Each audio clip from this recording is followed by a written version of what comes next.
the Ministry of New and Renewable Energy was set up in the year 1982. From 1982 to the year 2002, 2003, we had approximately 3,600 megawatts of grid-connected power. Between 2003 and 2012, we've added a total capacity of 25,000 megawatts. So the growth in terms of renewable in the context of energy in India shows a phenomenal hike. But this is grid-connected power. The challenge basically lies, for all the reasons that she mentioned, I am not going to go over it again. We know very well the kind of access that is available to almost 400 million people in India, more than 37% of our households not having access. And where access also has been made available by grid-connected power, the quality and the kind of service that is provided, I think, leaves much to be desired. So, we are looking at very crucial issues of access. And personally, I feel, and I think the Government of India also is thinking on the same lines, is using solar basically to provide access to a large part of our population. And therefore, if you look at the National Solar Mission, what is more important as far as I'm concerned is the 2,000 megawatts of off-grid connectivity that we are looking at. Because the spin-off in terms of 1 megawatt of off-grid is far greater than 1 megawatt of grid-connected power. So, please do not underestimate the 2,000 megawatts, which is, I think, what is our target for 2020 in terms of just the numbers. So that's number one. The second is, of course, we are in the process. I mean, this particular area, in terms of so much of attention being focused on solar, is a very recent phenomenon as far as the national stage is concerned. After all, 2009 was the year by which the National Action Plan was framed, and one of the missions, which was the National Solar Mission, took off. So, before we get into, hyperventilating about, nothing is being done, and this can be done, and this should be done, and here it should go. Just step back and see, it's not too old. We are still in the process. I mean, look at programs which have been running for 55 years and 60 years. We still are dealing with the same kind of problems that she was mentioning in terms of sociological issues, financial problems, etc., etc.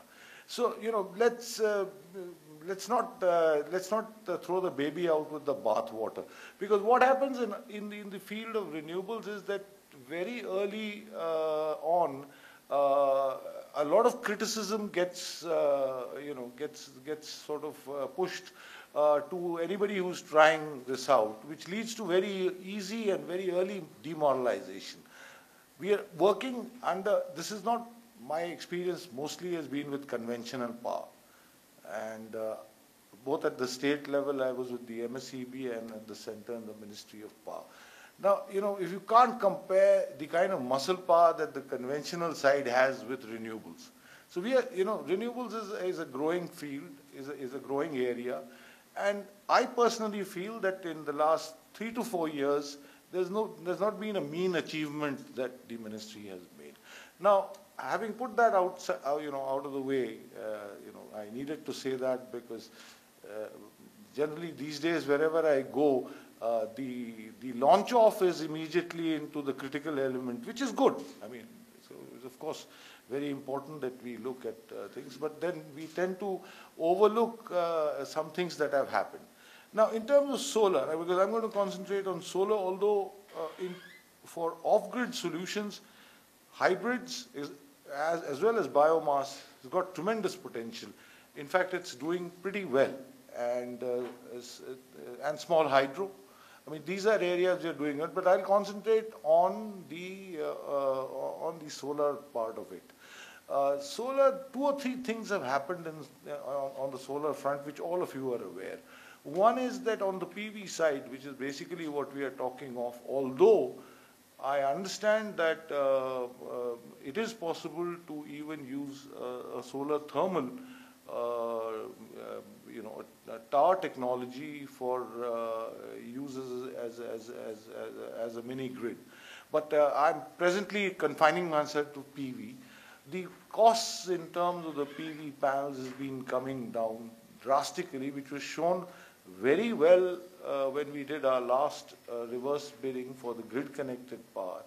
And we got a per unit cost or bid of 7 rupees 49 paisa. I'm told Orissa and Karnataka have got probably even lower bids. So what I'm trying to say is the solar PV pricing is coming down, number one. Number two is the fact that solar is basically a modular kind of development, so you can scale it up very easily. The gestation period is not too long. It's relatively simple. It's not rocket science. You don't have people. In fact, I don't know if you're aware of what Bankar Roy is doing with the Barefoot College. I mean, he's taking illiterate women, mothers and grandmothers, and training them to not only maintain but even do the basic assembly for inverters in terms of solar power. So, it's not rocket science. It's easily done. The gestation period is low and has got tremendous potential. Now, we did try to put in a scheme for mini grids, which we tried to operate. There was a lot of feedback that we got in terms of how it could be improved or what things were not working. So we will now put up a draft which we intend to finalize over the next 2 or 3 months. This draft on the Rural Village Electrification Program is on our website. I have a copy of it. I leave it behind. Maybe you can photocopy it and give it. Have a look at it. I think it meets quite a lot of the critique that we've had, the feedback that we've had. If anything else is required, please don't be shy of giving that feedback, because we'd like to make this particular scheme a far more sort of people-friendly scheme. We need to do that. The other issue was with regard to finance. To the extent possible, we've tried to consolidate the various things. There were a lot of criticism about money taking a long time, banks not getting the funds from NABARD, NABARD being a little tardy in terms of giving the funds. This we try to sort out now with NABARD and the regional rural banks, such that that advance subsidy is placed with the regional rural bank. Doesn't stay with NABARD or doesn't stay with us. We directly place the advance subsidy with the regional rural banks. I've had 2 meetings with the chairman of some of the major regional rural banks, and they seem very positive that if this comes about, they'll be able to roll out the solar home lighting program. The other issue is with regard to lighting. One of the most simple applications that you could have of solar is in terms of solar lighting for solar lanterns. I'm not talking about the solar home lighting. I'm talking about solar lanterns particularly. When we say kerosene provides lighting for, I think, almost 18 to 19% or maybe more. What we're basically talking about is the kerosene lamp. I mean, that's the lamp which is used for lighting. Now, we have as yet not got a model which will replace this lamp at a reasonable cost. There are many solar lanterns that are available, but if you compare the cost of the initial cost of the kerosene lamp, and you look at how much the farmer pays or the poor family pays for each day of kerosene, you will find that you can't compare it with what is in the market in terms of solar lanterns. And then you get into all kinds of schemes of EMIs and, 1800 rupees. It is impractical. It's not going to work out. Please understand. I mean, 1600, 1700 in an EMI lending scheme is not going to work out. You have to give me a lamp which is reasonably priced. I know it won't be 180 rupees, which is what I pay for a kerosene lamp. That's the price today. I mean, if you go out to Delhi, it's 180, the glass covered kerosene lamp. So it need not be 180, but it should be somewhere around 400. And if you can get it to that price, which is possible, if you have a large enough order, and things are afoot. But the bottom line is that the distribution companies are in serious trouble. So they will require some amount of help. So under these circumstances, grid connected power is going to take time. And you have a large population without access. The only hope is that you provide in the interim. You see, I am one person who believes that there is a certain amount of grid-connected power that should be available. The average per unit consumption of electricity in India is 760 units. That's less than 1/3 of the world average. And in places like Bihar, it's 116 or 160 or something like that. So this is way, way below. So I do believe that the space for grid-connected conventional powered electricity is there. But in the interim, and also in terms of reducing your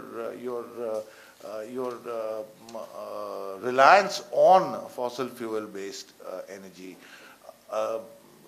solar, especially in India, makes very good sense. And I think that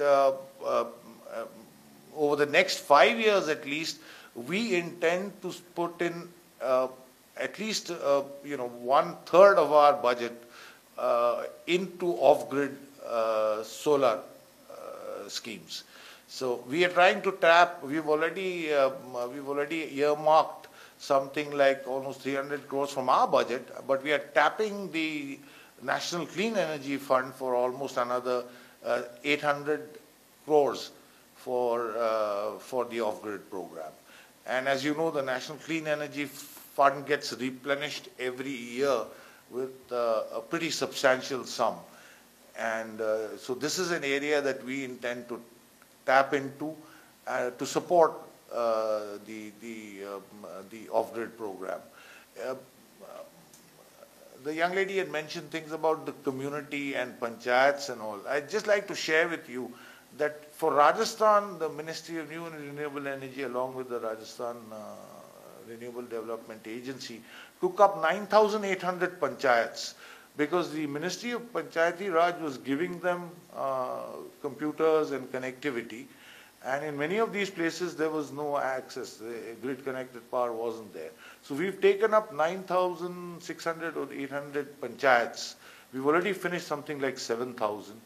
We are providing them solar photovoltaic panels to provide energy so that they can make use of the computers and the connectivity that is required.